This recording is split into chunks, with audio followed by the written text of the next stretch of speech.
Avec son histoire et sa culture extraordinaire, l'Égypte est une destination incontournable pour les voyageurs du monde entier depuis plusieurs décennies. Et, malgré une série de vents contraires, notamment des conflits et des crises humanitaires à ses frontières, le pays continue d'établir de nouveaux records en matière de tourisme.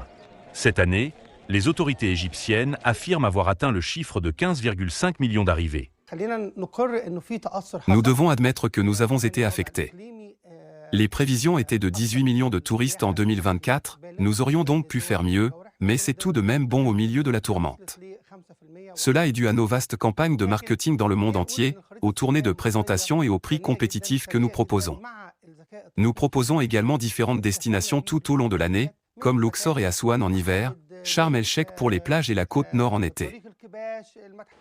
Le gouvernement égyptien considère le tourisme comme la clé de son avenir économique. Il s'est fixé pour objectif d'attirer 25 millions de touristes par an d'ici 2028 et travaille d'arrache-pied avec les acteurs du secteur pour y parvenir. Les officiels et les opérateurs sont convaincus que le pays peut exploiter des marchés qu'il n'a jamais ciblés auparavant. Les marchés traditionnels dont dépend l'Égypte sont la Russie, le Royaume-Uni, l'Allemagne, l'Italie et la France. Ces 5 ou 6 pays envoient des millions de touristes chaque année. Les nouveaux marchés sur lesquels nous travaillons pour augmenter leur afflux sont l'Inde, l'Extrême-Orient, la Chine bien sûr et le Japon. Mais l'un des points d'achoppement était le manque d'hébergement pour tous ces visiteurs. C'est pourquoi les autorités ont proposé des mesures d'incitation et des prêts à taux réduits aux investisseurs pour qu'ils construisent de nouveaux hôtels ou agrandissent ceux qui existent déjà, dans le but de plus que doubler la capacité actuelle d'environ 225 000 chambres. Et cela a fonctionné, car une chaîne hôtelière internationale bien connue a annoncé qu'elle triplerait le nombre de ses hôtels en Égypte pour le porter à 40 dans 2 ans. Un autre sujet de préoccupation pour certains experts est le transport. L'adage est le suivant, là où il y a un transport, il y a des touristes. Et nous devons mettre l'accent sur cette stratégie en fusionnant le ministère du Tourisme et le ministère de l'Aviation.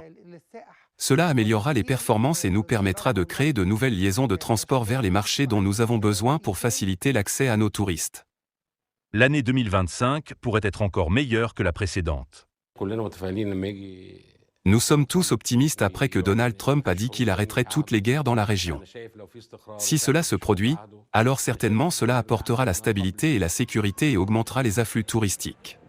Le gouvernement égyptien a affirmé qu'il se concentrait sur le tourisme, un secteur qui représente 6% du PIB, car il s'agit d'une source majeure de devises fortes pour l'État et que son plafond de croissance est élevé.